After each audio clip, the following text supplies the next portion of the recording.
ओम गुरुर्ब्रह्मा गुरुर्विष्णु गुरुर्देवो महेश्वरा गुरुर्साक्षात् परब्रह्मो तस्मै श्री गुरुवे नमः। अखंडमंडलाकारं व्याप्तं येन चराचरं तत्पदं दर्शितं येन तस्मै श्री गुरुवे नमः।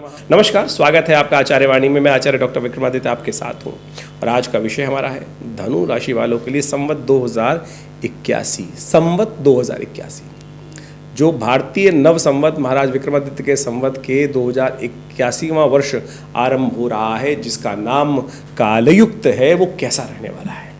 भारतीय कालगणना, भारतीय ज्योतिष पूरी तरह से संवत पर ही आधारित है। हम नववर्ष पर नया वर्ष भाग्य देखने का प्रयास करते हैं, नव दिन देखने का प्रयास करते हैं, कैसा रहेगा वर्ष देखने का प्रयास करते हैं, तो वो तो हम अलग तरह समझाने का प्रयास करते हैं लोगों को। लेकिन संवत की वास्तविक कैलकुलेशन, वर्षफल की वास्तविक जो स्थिति है, वो हम वर्ष को जान समझने का प्रयास करें कि वर्ष क्या कुछ लेके आ रहा है, तो वो चैत्र के शुक्ल पक्ष की प्रतिपदा से ही देखा जाता है। तो इस वक्त इस बार का जो नव संवत है, भारतीय संवत, महाराज विक्रमादित्य का संवत, जिसका नाम कालयुक्त है, वो आरंभ होने जा रहा है 9 अप्रैल से। और उस दिन मंगलवार है, तो राजा हुए मंगल और मंत्री हुए शनि महाराज। और देवयोग से इस वक्त ग्रहों का योगा ऐसा चल रहा है कि शनि मंगल की युति भी चल रही है। और आपकी राशि के अनुसार से हम बात करें तो ये युति आपके पराक्रम वाले भाव में चल रही है, शनि मंगल की युति, सूर्य राहु की युति चल रही है। और ऐसे में ये वर्ष 2081 क्या कहता है आपके लिए? देखिए, ये वर्ष 2081 धनु राशि वालों के लिए दिखाता है कि ये वर्ष आपके लिए सम्मान को दिलाने वाला रहेगा। ये वर्ष आपके लिए विशेष तौर पर आपके पराक्रम को बढ़ाने वाला रहेगा। ये वर्ष आपके लिए विशेष तौर पर कई प्रकार से कुछ लाभ स्थिति बना सकता है, धन की स्थिति को ठीक कर सकता है, लेकिन शत्रुओं को भी वर्धन करने के योग बनाने वाला है। शत्रुओं बढ़ने वाला है, स्वास्थ्य का भी ध्यान रखने की जरूरत है धनु राशि वालों को। अननेसेसरी की एंजाइटी ना बढ़ाइएगा। आलस आप ज़्यादा करने वाले हैं, इस समय में समस्याएं उत्पन्न करने वाले हैं आप आलस के दृष्टिकोण से। आपकी बुद्धि जो है, बृहस्पति परिवर्तन की तरफ जा रहे हैं। बृहस्पति की आपसे अच्छी स्थिति क्या है कि बृहस्पति महाराज शनि के दृष्टि से के व्यू से बाहर हो गए हैं। पिछले 2-3 वर्षों से ऐसा योग चल रहा था, या तो बृहस्पति महाराज, देखिए सबसे बढ़िया जो ग्रह माने जाते हैं कुंडली के अंदर, देवता के खासतौर पर देव गुरु जो माने जाते हैं, सबसे सात्विक ग्रह माने जाते हैं, बृहस्पति माने जाते हैं। और वो शनि से दृष्ट चल रहे थे। शनि ने कंट्रोल कर रखा था सब कुछ। जन्मपत्री के अनुसार से यदि हम ज्योतिष के दृष्टिकोण से देखें, या तो शनि या राहु, दोनों ग्रहों के आघोष में बृहस्पति महाराज की स्थिति पिछले 2-3 वर्षों से बड़ी विचित्र बनी हुई थी। बृहस्पति खुल के काम नहीं कर पा रहे थे। तो आपकी राशि के अनुसार से यदि हम बात करें, बृहस्पति आपकी राशि के स्वामी हैं और वो इस वक्त आपकी पंचम भाव से निकलकर इस वर्ष आपके छठे भाव में जाने वाले हैं। पंचम भाव से निकलकर छठे भाव में जाना, बृहस्पति का छठा भाव शत्रु का भाव माना जाता है, रोग का भाव माना जाता है। वहाँ वृद्धि तो करेंगे, लेकिन सफलता अवश्य दिलाएंगे। शनि की दृष्टि से बाहर आने के कारण से बृहस्पति के सत्वगुण जो है वो बढ़ेंगे, लाभ देने के योग बनाएंगे। शनि भी खराब नहीं है इस बार, विशेष तौर पर क्योंकि शनि स्वग्रही होकर आपके पराक्रम वाले भाव में बैठे हैं। यदि आप समझ पाए, लोग आपको आलसी कह सकते हैं, लेकिन आप समझ के तैयार नहीं होंगे। वैसे तो आप स्वयं गुरु व्यक्ति हैं, आप किसी को अपने से बड़ा मानने को तैयार नहीं है, लेकिन थोड़ा बहुत शिक्षा हमको लेने का प्रयास करना चाहिए, अच्छी बातें सुनने का प्रयास करना चाहिए। अनुभव से कोई व्यक्ति आपके समक्ष कुछ बात कर रहा है तो उसको तवज्जो देने का आपको प्रयास करना चाहिए, तब आप बहुत बढ़िया तरह से वारे न्यारे करा सकते हैं। राहु अभी भी आपके लिए बड़ी विचित्र स्थिति में बैठे हुए हैं। पंचम चतुर्थ भाव में राहु सुख के स्थान पर कुछ ना कुछ लगातार कष्ट देने के योग बनाते रहेंगे। तो ऐसे में इस संवत में कई क्षेत्रों में आप लाभ प्राप्ति करने के योग बना सकते हैं, यानी किसी भी प्रकार ये न प्रकार सफलता प्राप्त करने के योग तो आपकी राशि के अनुसार से बहुत अद्भुत प्रकार से बने हुए हैं। तो हम ये कह सकते हैं पिछले 2-3 सालों से आपकी राशि में जो कुछ 7.5 खत्म होने के विशेष तौर पर बाद भी शनि महाराज जो स्थिति में बैठे हुए हैं, वो चीज़ों को स्लो कर रहे हैं। लेकिन यदि आप चीज़ों को सही समझ लें तो बहुत सुंदर तरीके से आप आगे बढ़ने के योग बना सकते हैं। इसके लिए सबसे पहले आपको अपने आप को थोड़ा प्रोवोक करना पड़ेगा। शनि महाराज बहुत सुंदर तरीके से हैं, लेकिन थोड़े आलसी बना रहे हैं। इस बात को पुनः समझ लीजिए, तो थोड़ा मंगल को ताकत देने का प्रयास कीजिए। देखिए, इस वक्त राजा जो है ना, मंगल है, राजा मंगल है। और मंगल विशेष तौर पर आपकी राशि के अनुसार से यदि हम बात करें तो बुद्धि के स्वामी हैं। और जब संवत आरंभ हो रहा है तो ग्रहों की युति भी बनी हुई है, मंगल की और साथ साथ शनि की युति बनी हुई है। दोनों के दोनों कुंभ राशि में चल रहे हैं और ये युति ठीक होती नहीं है।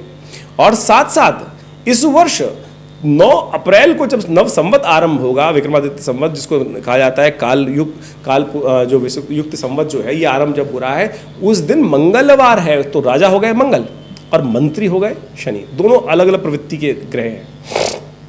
खासतौर पे समझें कि ये जो मंगल जो ग्रह हैं वो क्रूर ग्रह माने जाते हैं और शनि महाराज जो हैं वो पाप ग्रह माने जाते हैं, और दोनों विरोधाभासी ग्रह हैं, एक इधर चलता है एक इधर चलता है, और दोनों की युति जो है वो कष्ट के योग बनाती है। तो ऐसे में इस बात का ध्यान रखना पड़ेगा कि जीवन में क्लैश ना उत्पन्न हो। तो आपके कई मामलों में इस वर्ष क्लैश उत्पन्न करने के योग बना सकते हैं, और वो मन की शांति को भंग करने के योग बना सकते हैं, जीवन में सुख को कम कर सकते हैं। माँ के साथ में खासतौर पे संबंधों को ठीक रखने का प्रयास कीजिएगा। माता के साथ अपने घर के लिए, जमीन जायदाद के लिए राहु का योग यहाँ कष्ट देने के योग दे रहा है। इनको ठीक करने के लिए आपको करना होगा खास उपाय। ऐसे में आपके समस्त ग्रहों को ठीक करने का जो दारोमदार है वो राजा पर ही है, मंगल पर ही है। मंगल का दिन होता है हनुमान जी का। तो हमारे सुझाव के अनुसार से हनुमान जी को सहारा लीजिए आप। हनुमान जी क्या है, और देवता चित्तन धनहि हनुमत से ही सर्व सुख करई।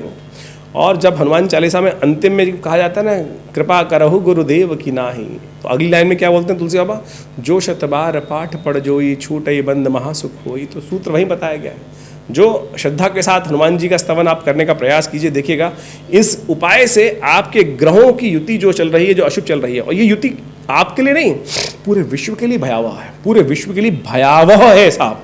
आप समझें कि शनि और मंगल का टकराव जो चल रहा है, और इस वर्ष में काल युक्त जो वर्ष आरंभ हुआ है, संवत आरंभ हुआ है, इसमें मंगल शनि दोनों राजा और मंत्री हैं।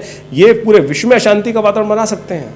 रशिया में तो युद्ध चल ही रहा है इस वक्त, यूक्रेन में भी चल रहा है, स्थिति खराब है, और साथ साथ इजराइल, ईरान, ये सब, अमेरिका, ये सब के सब कहीं ना कहीं कुछ गलत विस्फोटक योग बना सकते हैं।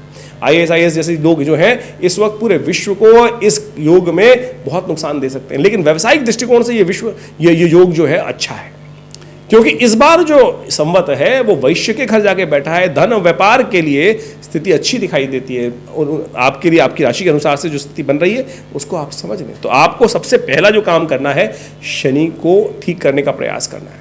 शनि आलस कराएगा लेकिन खराब लाभ देगा, लेकिन आप अपने आप को आलस की प्रवृत्ति से हटाइए। शनि धर्म को भी देख रहा है, धर्म से आपको दूर कर सकता है, पूजा पाठ भगवान की आराधना से दूर कर सकता है। तो हमने कहा ना, हनुमान जी का स्तवन लगातार करने का प्रयास कीजिए। इसके अलावा हम चाहेंगे जन्मपत्री अच्छे से विवेचना कराएं और उसके बाद चीज़ों को समझने का प्रयास करें।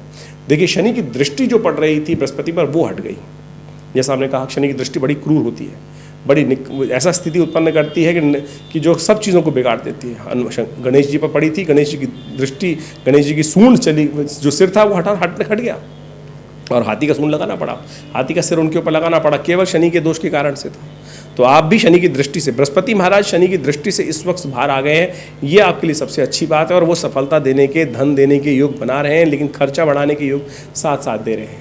तो आलस्य मत कीजिएगा, आलस्य करने के कारण से चीज़ें डिले होंगी और फिर जुर्माने के योग बनेंगे। तो ये वर्ष का निष्कर्ष हम ओवरऑल तरीके से देख सकते हैं। फिर भी हम हर महीने में कई बार आपके समक्ष आते हैं और ग्रह गणना जो परिवर्तित छोटी छोटी होती है उन सब के बारे में अवगत कराने का प्रयास करते हैं। तो ये ओवरऑल स्केच हमने आपको बता के देने का प्रयास किया है। इस समय संवत 2081 है वो आपके लिए कैसा रहेगा, तो उसको आप समझें और उसके अनुसार से चीज़ों को समझते हुए कार्य करने का प्रयास करें, अपनी प्लानिंग करने का प्रयास करें, तो बहुत अच्छा रहेगा आपके लिए। हमारे यहाँ नित्य प्रति बहुत सारे कार्यक्रम, यज्ञ का हर रोज़ 8 घंटे यज्ञ चलता है आश्रम पर। विवेकानंद योग आश्रम दिल्ली में स्थित है, जमुना पार में। बहुत बड़ा लक्ष्मी नगर क्षेत्र में आश्रम है, जो करीब पिछले 50 सालों से आध्यात्मिक क्षेत्र में अद्भुत कार्य करने का प्रयास कर रहा है, योग के क्षेत्र में अद्भुत कार्य कर रहा है। हमारे पिता आचार्य श्री केशवदीज महाराज ने 1960 के दशक में इस आश्रम की स्थापना करी, और यहाँ भगवती का बहुत सुंदर श्री विग्रह 1947 मुल्तान से आकर यहाँ श्री विग्रह विराजित है। आप भी आ सकते हैं उनका दर्शन करने के लिए। 500 साल पुराना भगवती का चमत्कारी शिव विग्रह है, और वहाँ उनके सानिध्य में नित्य प्रति आश्रम पे आज भी 8 घंटे यज्ञ होता है। रविवार को सामूहिक तौर पे सब लोग सादर आमंत्रित रहते हैं, और उस यज्ञ में बड़े बहुत सारे समय पर कार्यक्रम भी चलते रहते हैं आश्रम पे। और हर मंगलवार को सुंदरकांड का सुंदर पाठ किया जाता है। आप भी सम्मिलित तौर पर उन सब कार्यक्रमों में भाग ले सकते हैं। भारतीय संस्कृति के ऊपर, योग विज्ञान के ऊपर, ज्योतिष के ऊपर आश्रम के द्वारा करीब 50 से ऊपर किताबें, पुस्तकें हमने प्रकाशित करने का प्रयास किया है, और उन सब पुस्तकों के माध्यम से हमने भारतीय पराविद्याओं के संबंध में अद्भुत जानकारी देने का प्रयास किया है। आप सब उनको अध्ययन कर सकते हैं। मुद्राओं के क्षेत्र में तो इतना जबरदस्त कार्य हमारे पूरा विश्व में जो पहुँचाया गया है कि मुद्राओं के द्वारा कैसे विभिन्न रोग ठीक कर सकते हैं। सपोज किसी के कान में दर्द है, ये शून्य मुद्रा पहली उंगली अंगूठे के साथ लगाकर यहाँ बीच में लगा दीजिए, 3 मिनट में कान के दर्द से निजात दिलाने का सुंदर योग बना सकती है। यदि किसी को हार्ट की समस्या है, तो ये मेरे पिता आचार्य श्री केशव देव जी की अद्भुत खोज है, मृत संजीवनी मुद्रा। पहली उंगली अंगूठे के साथ लगाकर या बीच में, और बीच की दोनों उंगलियों को अंगूठे के साथ लगा देने से चमत्कारी मृत संजीवनी मुद्रा बन जाती है। ये अद्भुत है। Within 3 second this mudra is capable of giving the first aid to the heart patient. और अगर कोई पेशेंट है और लगातार इस मुद्रा का करे हार्ट डिसीज, तो आप माने धीरे धीरे हार्ट साउंड हो जाता है। और हृदयाघात इस वक्त पूरे विश्व में बड़ी बड़ी समस्या बनी हुई है। तो इस संबंध में भी बहुत सारी करीब करीब जो हमने पुस्तकें बताई आश्रम की तरफ से प्रकाशित की गई है। योग, प्राकृतिक चिकित्सा, आयुर्वेद के ऊपर पूरा हॉस्पिटल संस्थान में बनाया गया है। 100 बेड का हॉस्पिटल है, कार्य कर रहा है, भारत सरकार के पैनल पर है।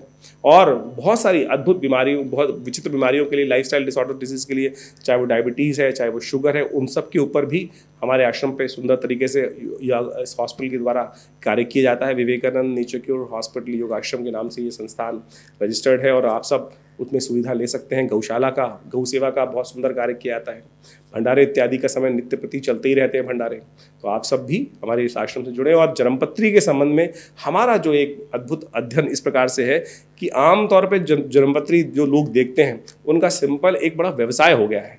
नक बेच दो, यंत्र बेच दो, कुछ और बेच दो, यानी बेचने वाला काम। ज्योतिष वास्तविक तौर पर कोई चीज़ बेचने, आपके शरीर के अंदर सब कुछ है।